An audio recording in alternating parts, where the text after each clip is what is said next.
Yo guys, it's CFB. Welcome back to a brand new video. Welcome back to the channel today.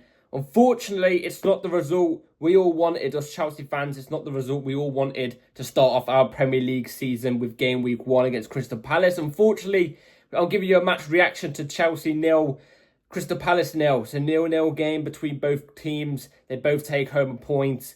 There's a couple bits of positives to get into, but there's also a bit of negatives to get into. And obviously, in my match review, we go through all of those. Also, by the way, do you guys like the new addition to the wall? Chelsea old school scarf. I've had this for a long time and I've been thinking about putting it up. I just never got round to it. Also, wearing the new shirt, obviously, as well. Really beautiful shirt. It's unfortunate we've not come away with a win. It's really unfortunate we've not come away with a win because today is a good day. We hit 500 subscribers on the channel for the first time.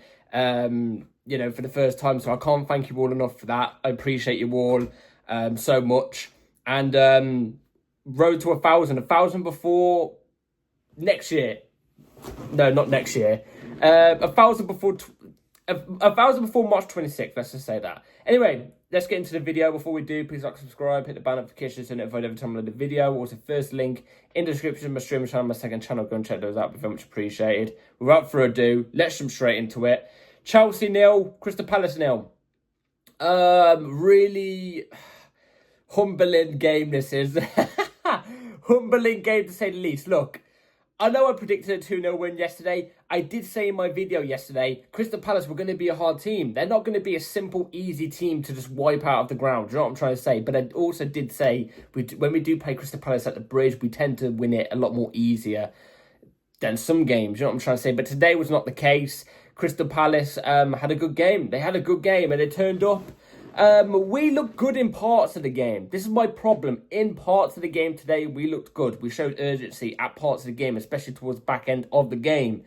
But there just wasn't enough of it. There just wasn't enough of it. And Crystal Palace's game plan was far from what I think a lot of us expected, to be fair, especially me. So, before we get into the game, let's go through the lineup because I didn't even realise until I actually officially put out my video, my match preview for yesterday's game, that Tosin Adarabioyo actually isn't available. He's not fit and available for the game. So we had to put in Acheampong instead of Tosin Adarabioyo. So great, we're another defender down. We went with Robert Sanchez in goal, Cucurella left back inverted into midfield, Reece James right back inverted as a right centre back, Tosin Adarabioyo and Trevor Chalobah as the centre backs. Acheampong was more of the central centre-back, which actually worked. Enzo Caicedo double pivot. Cole Palmer in the 10. Gittins off the left. Neto off the right. João Pedro as the ST. So I actually nearly got the lineup bang on correct. I only missed out one, and that was Acheampong. The first 5 minutes, we started the game on the front foot. We looked good. We looked hungry. You know what I'm trying to say? After those first 5 minutes, it just faded. It just faded, especially after Crystal Palace's disallowed goal, because they got a disallowed goal, rightly so, by the way. You can't push somebody in the wall. They scored a free kick. Eze scored a free kick, and it was rightfully disallowed. If it wasn't for that push, Crystal Palace probably go home with the 3 points here, though. That's the concerning thing. That's the best chance of the game. Crystal Palace did score. Ever since that moment where they did get that free kick and they scored, we just looked like we were rattled by it. Not in that sense of rattled as in like we're being aggressive and stuff like that. In fact, in my opinion, we weren't aggressive enough compared to Crystal Palace. But we just looked a lot more shakier. We looked a lot more shakier and, we didn't look like we didn't want to get into the physical battles near enough. And the first half was... It was fairly 60-40 in my opinion. I thought Crystal Palace were definitely the better team in the first half. They had the better chances. Throughout the whole game, they had better chances in general in terms of shots on target and stuff like that, getting their shots off at our keeper and stuff. Don't get me wrong, they didn't work Sanchez, but they still got shots off on target compared to us for the whole game, where I think we only ended up having one shot on target. It was Liam Delap towards the back end of the game. Like I said, the first half, we just looked... After the first 5 minutes, 10 minutes, we just looked disjointed. It looked like we didn't want to get into the physical battles with Crystal Palace, and that's what was making it tough. Like I said, Crystal Palace played a lot more differently compared to what I think a lot of us thought they would have. A lot of us thought they would be coming at us. You know what I'm trying to say? Putting the pressure on us and stuff like that, pinning us back. But they weren't. They don't get me wrong, at times they did. They had a really good press on us when we were in our defensive half. But they sat in a really resilient block, not a low block, but like sort of a low block. You know what I'm trying to say? And ideally, it made it hard for us to break them down because maybe we just didn't expect that. Going into the second half, it got a little bit better for us, especially bringing on the substitutes like Estavo, Andre Santos, Liam Delap. Things started to click a little bit more, you know what I'm trying to say? I liked when Estavo came on for Gittins, who I didn't think had a great game. I thought when Estavo came on, he added so much that some of the Chelsea players in his team didn't really do enough, and that was taking on players, not being scared to take on players and take that risk. I need a player in these type of games, in these type of moments, to take a risk. You know what I'm trying to say? And there wasn't enough of that today. Estavo tried it. You know what I'm trying to say? I mean, you look at the impact he had. As soon as he, got that first touch of the ball, he got a cross in to Neto. It was just behind Neto on the cross. You know what I'm trying to say? So it was close. But they just, like I said, it went through phases where sometimes it would be all us, and sometimes it would be Crystal Palace, and it would be all us, and it would be Crystal Palace. You start to see Crystal Palace's legs start to go around the 70th minute, and that's when we started to get on top of the game a lot more, you know what I'm trying to say, putting the pressure on and stuff. But it wasn't until the last 6 minutes, as soon as they hit the 90th minute, it wasn't until the last 6 minutes where we actually started to be,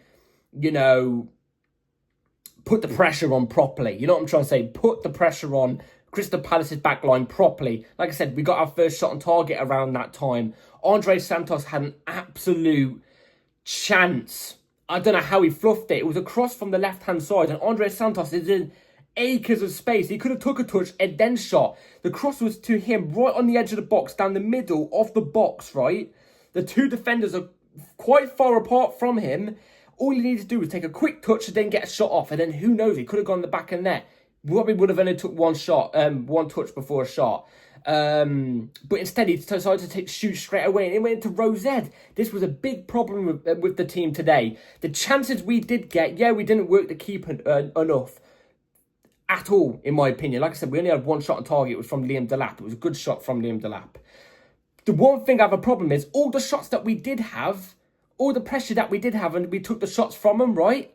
They all went into Rosette. We was blasting them over the bar. What are we playing at?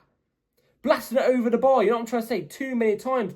Estavo had a really good chance where he had the ball down the middle of the box. The goal's like here, right? He's got the ball here. He's dribbling out and he shoots. And he goes into Rosette again. You know what I'm saying? We need to stop panicking in those moments. Stop getting in our own heads in those moments. Just take your time. You know what I'm trying to say? A player like Eden Hazard, who was watching in the stands today, would have took that and shot low. You know what I'm trying to say? So we had so many chances. Like I said, we could have capitalised on Crystal Palace's tired legs around the 70th minute, but we didn't until the 90th minute. And by then, the game was shut off. And we still didn't take our chances in those moments either. So, frustrating game by a lot. First game of the season, though. This is the thing. Can you read too much?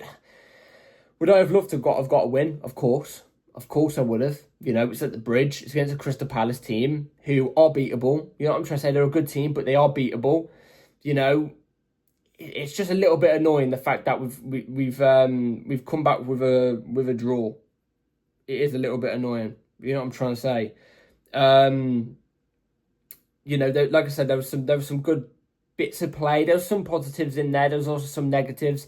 The negative being the fact of even though I thought Josh Achampong had a good game defensively, not Josh Achampong, I mean defensively in general, we didn't look stable enough. There's too many times where we'd lose the ball out in midfield or something, and there'd be so much space between the midfield and defence, and Crystal Palace would have the numbers to push up. You know what I'm trying to say? It's annoying. Annoying game because, this is a winnable game, especially around the 70th minute. It's a winnable game, but it's first game of the season. You can't read too much into it. You've got players that have got to adapt. Like I said, I don't think Jamie Gittins had a great game, but he's got to adapt. He's got to adapt to Premier League football, English football, and stuff like that. It's first game of the season. We can't read too much into it. You usually judge the Premier League, in my opinion, around the 8th, 9th, perhaps maybe 10th game of the season. You know what I'm trying to say? You got to remember, date back to 2016-17 season with Antonio Conte. Look at those first 5-6 games. You know, we weren't that great. He changed the formation up against Arsenal after losing to Arsenal 3-1. We ended up going on a games where we just constantly won, and we ended up winning the league that season. I'm not saying we're going to win the league this season, but I'm just saying you can't judge everything off the first game of the season. There's no point throwing your toys out the pram at this game of the season. You know what I'm trying to say? But it is a little bit disappointing because we look forward to the Premier League. We see all these results that are happening with opposite teams and going, oh, this Premier League looks exciting. And it comes to Chelsea and you think, team puts in a little bit of a low block and it's same old Chelsea again. You know what I'm trying to say? It's a bit disappointing. Really disappointing. If you checked in my old videos, I used to do player ratings. I'm not going to do player ratings nowadays. We're going to just talk about players that I thought did well and players that I thought could have done better. So, players that did well, I thought Gustavo came off the bench and made a really big impact. I really do think he made a big impact. I think he looked really decent. Like I said, he did a thing which I have a problem with Chelsea players not doing enough, and that's taking some risks. You know what I'm trying to say? Taking some bloody risks. So I thought Gustavo did well. Andre Santos, I think, came off the bench and did well. Especially, you know, he came off the bench for Enzo Fernandez, who we're going to get onto in a second. I thought he put in a solid performance. You know what I'm trying to say? He could have got the winning goal, though. This is the annoying thing. Delap also came off the bench, did really well. You know, got the shot off on target, was bullying the defenders, you know what I'm trying to say, making them even more tired, more physically tired in that sense. Achiampong, I thought looked brilliant. I really thought he looked comfortable today. He was putting in some great tackles. He wasn't scared. His passing of the ball was more times than not was decent. You know what I'm trying to say? But defensively, he made up for it. It was against an absolute lump of Mateta. And he dealt with Mateta quite fine. So, fair play to Achiampong. Is there anybody else? Caicedo was the usual, did decently. I wouldn't really say anybody else, really. Players I was disappointed with, João Pedro, I thought was a bit disappointing today. He wasn't hit the same form that we've seen in pre-season and Club World Cup. It's Premier League football, it's a different kettle of fish. But look, I'm confident he's still going to do well. You know what I'm trying to say? You don't just usually drop that quality down. You know what I'm trying to say? Probably just a moment of, you know, off form or something. I don't know. Not off form, but you know what I mean? Some players go through these moments. João Pedro just didn't think he did enough. Enzo Fernandez had an absolute pitiful game. He didn't get on the ball anywhere near enough. And when he did, he just was misplaced passes, not finding the passes that he would usually spot and stuff like that. I didn't think Enzo Fernandez was that great. And there was another player who I just wasn't particularly happy with. Oh, Gittins. I didn't think Gittins put in a good performance today. I didn't think Gittins put in a good performance. He wasn't taking on his man like we've seen as of late, and also in the Bundesliga. Not the greatest start for him, but look, he's got to adapt. Just like João Pedro in a sense, even though he's had Premier League football stuff like that, still got to adapt to the team tactics and everything. And yeah, we didn't get... One of the big problems about today, in my opinion, was we didn't get Cole Palmer on the ball anywhere near enough. We didn't get Cole Palmer on the ball anywhere near enough. But the problem as well with that was when Cole Palmer did have, not space, but whenever we were trying to find Cole Palmer, he had about 3 men around him. So that's a manager thing. Maresca's got to find a way to unlock Palmer when he's being man-marked out of the game. You know what I'm trying to say? We've got to find a way to make the team click, sometimes without a Palmer because he's been completely marked, or to make Palmer get out of those situations. You know what I'm trying to say? Because when Palmer did get the ball today, he did make things happen. He did. So, yeah, anyway, disappointed 0-0 game. It's a point. Like I said, it's not the end of the world. It's disappointing. I mean, I am disappointed. You know what I mean? It wasn't the best game. I'm running on 4 hours sleep, for God's sake. I had work last night. I only came back at 8 a.m. And to see a 0-0 draw like this, it is a bit annoying. But it's the first game of the season. We've got to let things bed in. You know what I'm trying to say? So, anyway, thank you all for watching this video, guys. Let me in the comments down below what you all think about today's game. I'll be very intrigued to know. Like I said, thank you all for 500 subscribers. I appreciate you all. Up the chouse. And let's hope we can win the next game. Take care, everybody. Peace.